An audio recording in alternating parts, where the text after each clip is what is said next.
What's up, Alabama fans? Andrew Bone here with BamaInsider.com. Hope you're all doing well. Hope you're all staying safe and keeping a safe distance from big crowds, as all of us are having to battle this pandemic and try to stay as safe in any way possible. As of right now, obviously we don't know anything further in terms of when things are going to end. When life is going to get back to normal for everyone. But in the meantime, we're staying busy on BamaInsider.com, doing more feature stories with top recruits, even guys in the 2020 signing class. Catching up with those guys, trying to figure out what all they're doing during this stretch. And I hope you all read the interview with Tommy and James Brockermeyer, two twins out of the state of Texas that I did with those guys last week. I interviewed their father as well, Blake Brockermeyer, who was a All-American offensive lineman at the University of Texas back in the early '90s. It was great talking to those guys. Really fun, kind of catching up with them. Learning really more about Blake Brockermeyer than anything. Everybody knows about the twins, but I got an opportunity to really spend some time with their father. Learned about his recruitment, how he was one of the top offensive line recruits in the entire country during his senior year in high school, and kind of how he's guiding his sons throughout this entire recruiting process. So certainly encourage you to go back, read that story. We're going to continue to try to do stories like that kind of throughout the spring, and just getting more in depth with these elite top tier targets for the Crimson Tide. Some of the other things we're doing, I know Tony and Tyler have been doing a bracket with top players in the history of, or not the history, but I guess the Nick Saban era at Alabama. What I'm going to be doing on our YouTube channel is kind of breaking down, in my opinion, this is just strictly my opinion, the best 5 stars, the best 4 stars, best 3 stars in the Nick Saban era, guys that I've covered.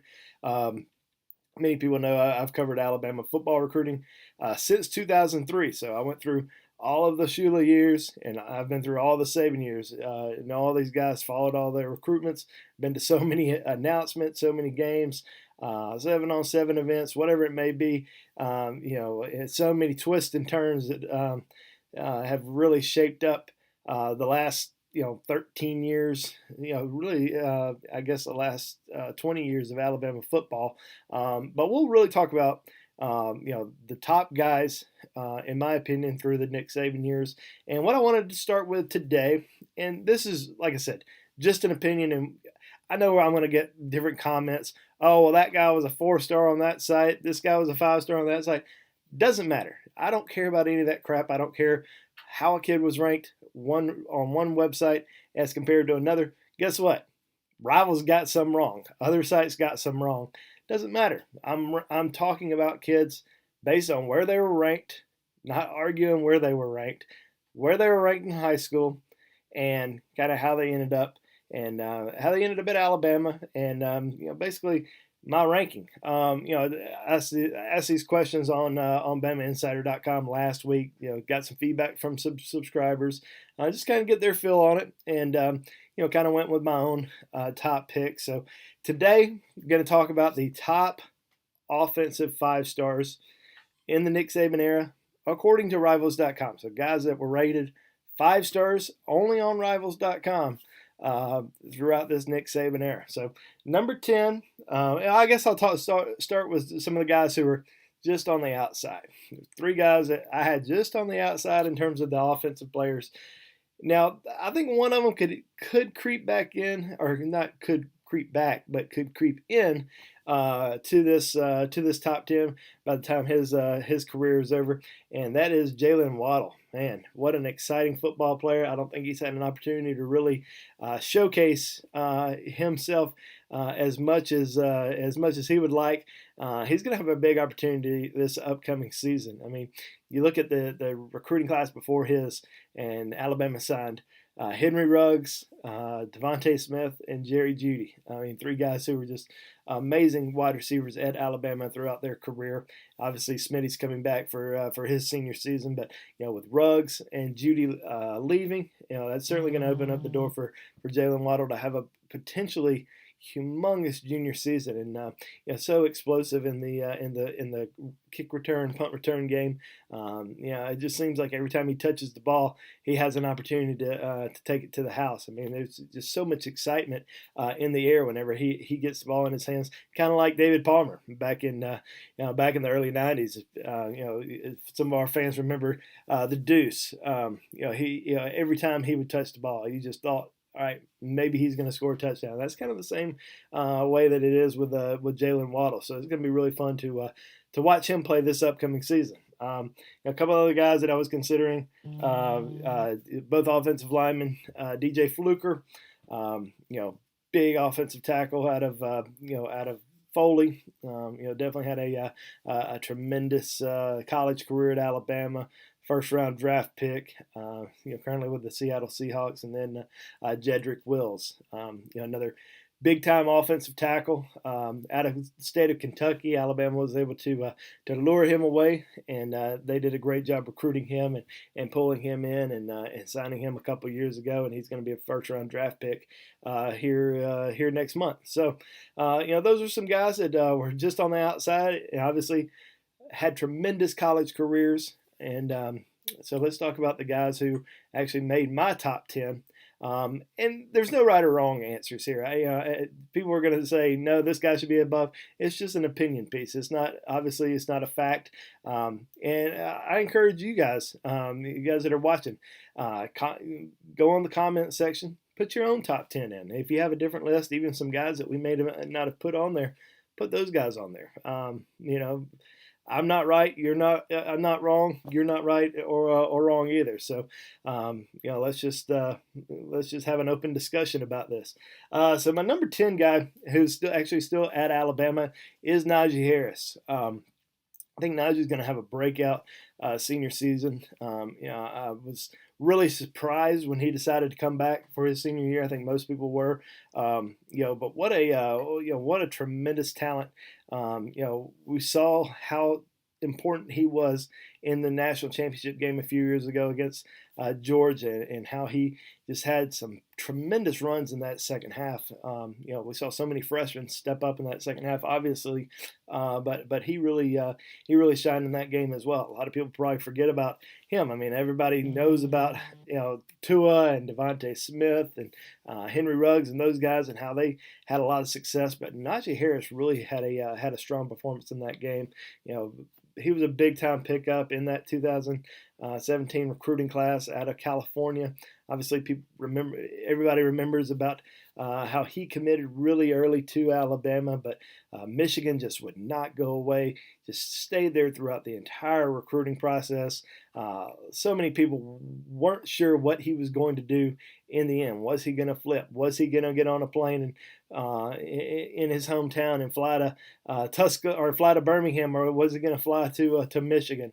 That was certainly a nervous moment for Alabama. Going in towards the end. Remember that summer when Michigan held one of those satellite camps at Antioch High School, his high school, and was Michigan going to get the favor in return and get Najee Harris delivered to him on signing day? And did not happen. He stuck with Alabama. Tosh Lapoy, tremendous recruiting job done by him. And, obviously it's worked out great for Alabama, and Najee had an opportunity to play against Michigan in the Orange Bowl this past year, and obviously did extremely well. So, excuse me, not the Orange Bowl, Citrus Bowl, excuse me. All right, number 9. Now, this guy's stats weren't mind-boggling throughout his high school career, or throughout his college career, but you got to put him in there. O.J. Howard. I mean, what a freakishly talented athlete prospect. I mean, I remember seeing him in high school and was just blown away. Never really seen a tight end like him. And I know there've been some tremendous tight ends, tremendous athletic tight ends that have come through. But me personally, just seeing somebody like him, up close, just the way that he performed at various camps that we went to. I mean, he dominated every single 7-on-7 camp. I went to the Rivals camp, 5-star challenge, just complete domination. I was just so impressed. If Alabama would have opened up the offense a little bit more, I think he would have had just a tremendous college career. But obviously, he showed up in some big games, including that national championship game against Clemson where he scored a pair of touchdowns.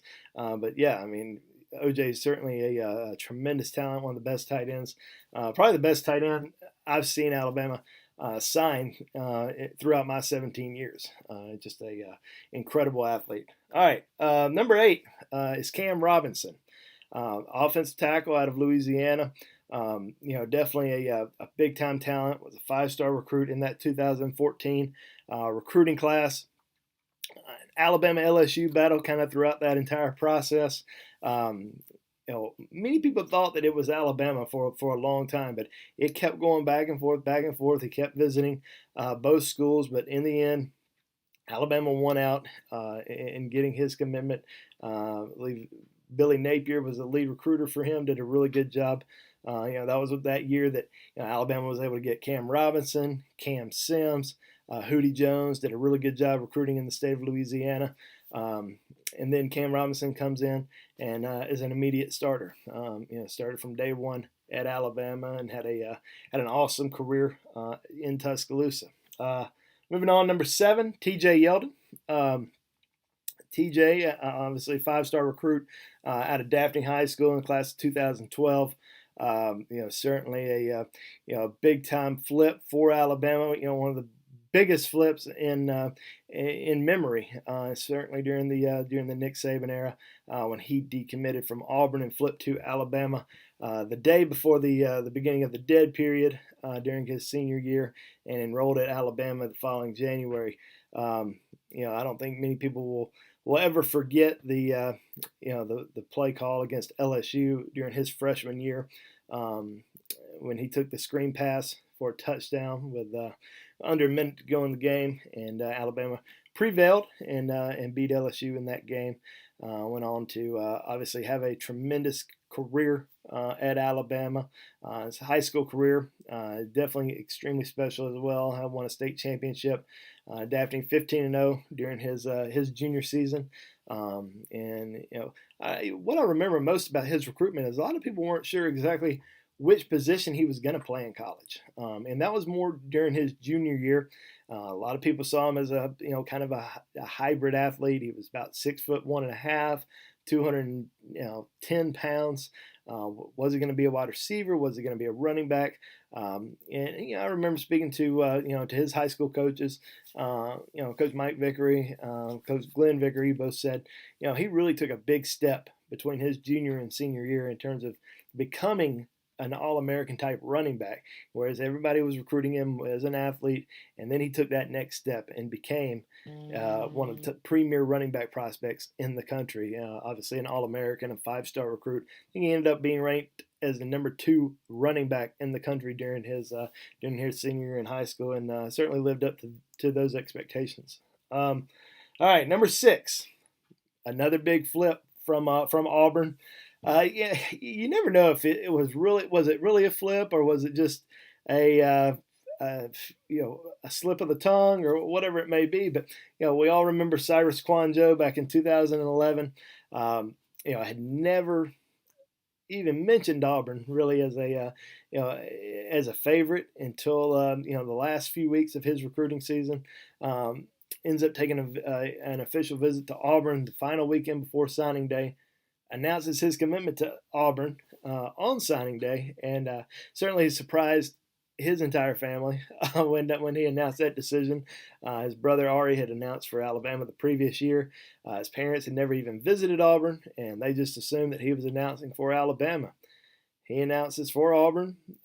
I get a phone call from one of the reporters who was there, who said, "Hey, he's not really signing with Auburn today. I highly doubt he signs with Auburn." Of course, we reported that, and we took some flack for it because it at the time it seemed like Alabama reporters were just hoping that he was going to switch, and which wasn't anything like that. We could care less where a recruit announced his decision. We were only reporting, what he was doing at the time, which was having a very lengthy discussion with his family about what he was going to do, and they were basically saying, absolutely not. You're not going to Auburn. We don't know anybody at that school. We've never visited there. And then a few days later, I think it was on Saturday. So he announced that decision for Auburn on Wednesday. On Saturday, he signs his letter of intent with Alabama, and obviously, another tremendous career for him at Alabama. Another offensive lineman who really kind of came on immediately. Started from day one. Played 3 years at Alabama. Was an All-American. I think he was a two-time All-American left tackle, and was a first-round draft pick. So Cyrus was a tremendous talent. I know his NFL career hasn't really gotten off to a tremendous start like everyone kind of expected, but his high school career, definitely lived up to the hype in college, and I certainly thought that he was one of the best offensive linemen in the country, definitely the best offensive lineman in the country during his senior year in high school. All right, kind of getting down to the final five here, and in my opinion, these next couple guys, I think they could kind of interchange. Jeudy, out of Deerfield Beach High School in Florida. Big commitment for Alabama during his senior year. Was a 5-star recruit, and he actually was not a 5-star recruit to begin the recruiting season. He was a 4-star. Continued to make that leap. When he was going to various camps, I remember seeing him at the Rivals 5-Star Challenge and just being blown away by his route running skills. I thought he was the best route runner in the country during his senior year. And he certainly lived up to that during his playing career at Alabama. Biletnikoff Award winner during his sophomore season. Tremendous career. Will be a first-round draft pick next month, and has certainly lived up to all the hype that surrounded him throughout his career. Number 4, Calvin Ridley. Now, I think you could intertwine or interchange either one of those guys. Both were both just lived up to the hype, and what I don't think a lot of people even realize is they lived together in high school. Calvin Ridley, Jerry Jeudy, and Calvin's younger brother Riley Ridley all lived together, all played together. So that was a pretty good wide receiver room back in high school for those guys. But Calvin, man, he was certainly a special talent at Alabama. Didn't really have a crazy recruitment. I mean, he pretty much he committed to Alabama early. There were some schools that were coming after him pretty hard. Florida State, Miami, but he was pretty solid throughout his entire recruitment to Alabama, and was a big-time 5-star player, top receivers, and I think it was rated as the number 1 wide receiver in the country, and obviously a unbelievable career at Alabama, first-round draft pick, and had 2 fantastic years so far with the Atlanta Falcons. All right, we're getting down to the top 3, and then, like I said, once again, this is my top 10. It's not a fact, so don't say, oh, he's wrong. It's just my opinion. You got your opinion, I got mine. My number 3 guy is Jonah Williams.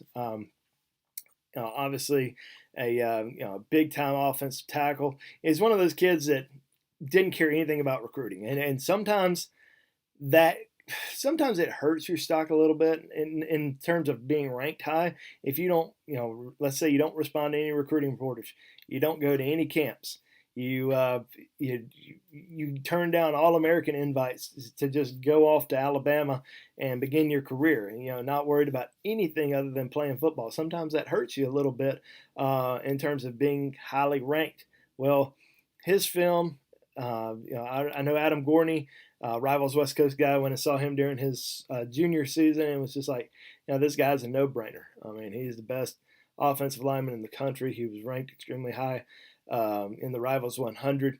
I know his parents from the Southeast. I believe one parent went to Auburn, one parent went to Georgia. Everybody just assumed that he was going to end up at one of those two schools when he started taking his Southeast visits, but took a visit to Alabama, fell in love, made one post on his social media, and it was his commitment to Alabama. Didn't even say anything else. That was it. He made one post on social media on Twitter that he was committed to Alabama. Didn't do any interviews, nothing. Didn't even post when he signed with Alabama. Just that was it. And obviously had a awesome career at Alabama. Was a first-round draft pick by the Bengals.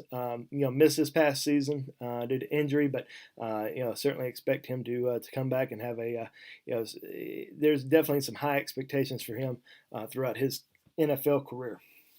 All right, final two guys. Number 2, my man Trent Richardson. What a joy it was to follow his recruitment.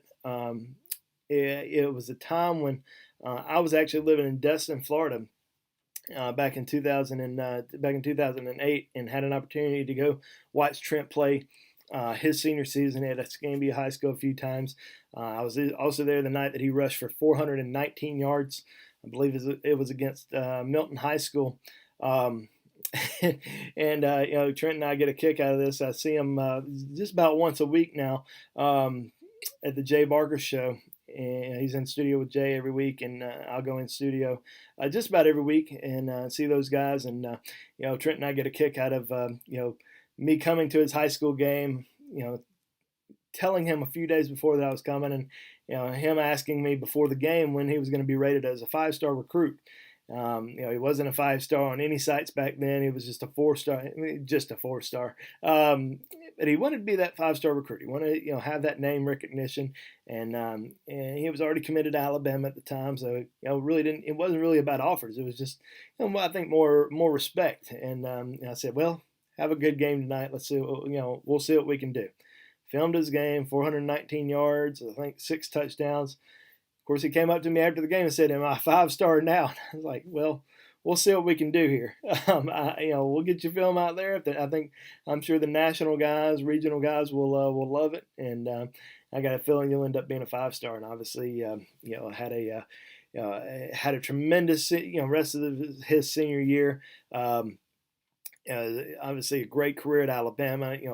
Big commitment for Alabama there, because a lot of people thought he was going to end up flipping, possibly to Florida, possibly to LSU, and it was close. I mean, I don't think people realize how close it really was. And Eddie Lacy committed to Alabama that signing day morning in 2009, and everyone thought when Eddie committed that it meant that Trent was going elsewhere, because it was looking like Alabama was only going to take one running back in that recruiting class. And then Trent ends up announcing for Alabama later in the day. I think it was around 4 p.m. So it was late afternoon, made Alabama sweat a little bit, but in the end, he ends up sticking with Alabama, and obviously had a tremendous career. Everybody, people think about Trent Richardson, they automatically want to think about the bus factor in college, or excuse me, in the NFL. And there were just so many things that were involved there. Look at his high school career. Look at his college career. Doak Walker Award winner. Just was one of the absolute best running backs to ever play at Alabama. I mean, just countless memorable rushes that he had. Everybody will remember that big run he had against Ole Miss, where he basically broke the guy's ankles. I think the run that I remember, one of the runs that I remember the most was, I think it was his freshman year against Arkansas, breaking about 7 or 8 tackles and going all the way into the end zone, or his touchdown run against Texas, where he just broke open in the open field and I think he rushed for about a 50-yard touchdown. And those were some of the plays that I remember the most about Trent's career, and just how successful he was. Or how about that touchdown run against LSU in the national championship, first touchdown in that series that season, in both those games to really push Alabama over the top to win that national championship game against LSU, 21-0. So unbelievable career. Had won 2 national championships at Alabama, and was a Heisman Trophy finalist. All right, finally, my number 1 guy, that was a 5-star recruit on the offensive side of the ball during the Nick Saban years is Julio Jones. I mean, guy just changed the position forever at Alabama. Changed a lot of things because, you look back at Alabama before that 2008 recruiting class, and they had signed the top 10. I think they had signed the number 10 recruiting class in the country in 2007, and there was a lot of excitement. What was going to happen in 2008? There was a lot of really good, talented players in the state of Alabama that year. They were recruiting kind of all over. It was Saban's first full year. But could they get Julio Jones? Whereas Alabama wasn't getting elite wide receivers, and elite wide receivers were going elsewhere. They were going to Oklahoma or Florida State or wherever it may be. They just weren't going to Alabama. And you got the number 1 receiver in the country at Foley High School, a top 3 overall player in the country. You got to get him on board to really advance the Alabama football program for the future, not just right now, but for the future. And his commitment just led to so many different things. Not necessarily in the 2008 recruiting class, but it helped other recruiting classes. It helped 2009, helped 2010, it helped 2011. But it also helped guys like Calvin Ridley, guys like Jerry Jeudy. Those type of players, those type of wide receivers who grew up watching the best receivers in the country. Where are the best receivers in the country coming from? And you see Julio Jones. Oh, Julio Jones went to Alabama, first-round draft pick. A lot of success in the NFL makes other wide receivers want to go to Alabama. So I think Julio is at the top of my list. I think he's probably at the top of everybody's list in terms of offensive 5-stars that have played at Alabama. Now, once again, we're going through the 5-stars that were rated by Rivals.com. This is I get it. Derrick Henry should have been a 5-star. Tua should have been a 5-star. Mari Cooper should have been a 5-star. Well, they weren't. They were in the top 100. They're not rated as 5-stars. I get it. They should have been there. They weren't. We're going to talk about those guys in the 4-star category. Who were the top 4 stars in the Nick Saban era on the offensive side of the ball? Who were the top 4 stars on the defensive side of the ball? In a couple of days, I'm going to come back. We're going to talk about the top 5 stars on the defensive side of the ball. So I'll give my top 10, and you guys can, like I said, share who you think. My list may be different, and that's okay. Once again, we'll go through the top 10. My number 1 guy was Julio Jones. Number 2, Trent Richardson. Number 3, Jonah Williams. Number 4, Calvin Ridley. Number 5, Jerry Jeudy. Number 6, Cyrus Kwanjo. Number 7, TJ Yeldon. Number 8, Cam Robinson. Number 9, O.J. Howard. And number 10 was Nagi Harris. And then I threw some other guys out there that were right there in the mix. DJ Fluker, Jalen Waddle, Jedrick Wills. Tell me who you guys think are the top 10 players. Be sure to get on our Bama Insider recruiting board. Open discussion on there every day about these top lists. Remember, continue to read BamaInsider.com for all of our feature interviews that we're doing throughout the next month. A lot of these interviews are going to be free. I know times are tough right now for everybody, so I'm going to make as much stuff as possible for free for everybody. It's not just going to be for subscribers. Now, if you want to join the message board, that's going to be subscribers only. Love to have you on there. Love to communicate with you. And anything we can do to help you guys out. A lot of businesses are struggling. If you're a local restaurant, bar, anything like that, let us know. We'll try to promote it on our social media, try to help you guys out, because we know times are tough, and all we want to do is help support you guys throughout this process, because we know you are supporting us. So thank you so much, and good luck to you throughout this this whole pandemic, and hopefully it will end soon. But that's all I got for you guys today. Hope you enjoyed the show, and I'll catch you guys in a few days. We'll talk about the top defensive 5-star players in the Nick Saban era. Thanks.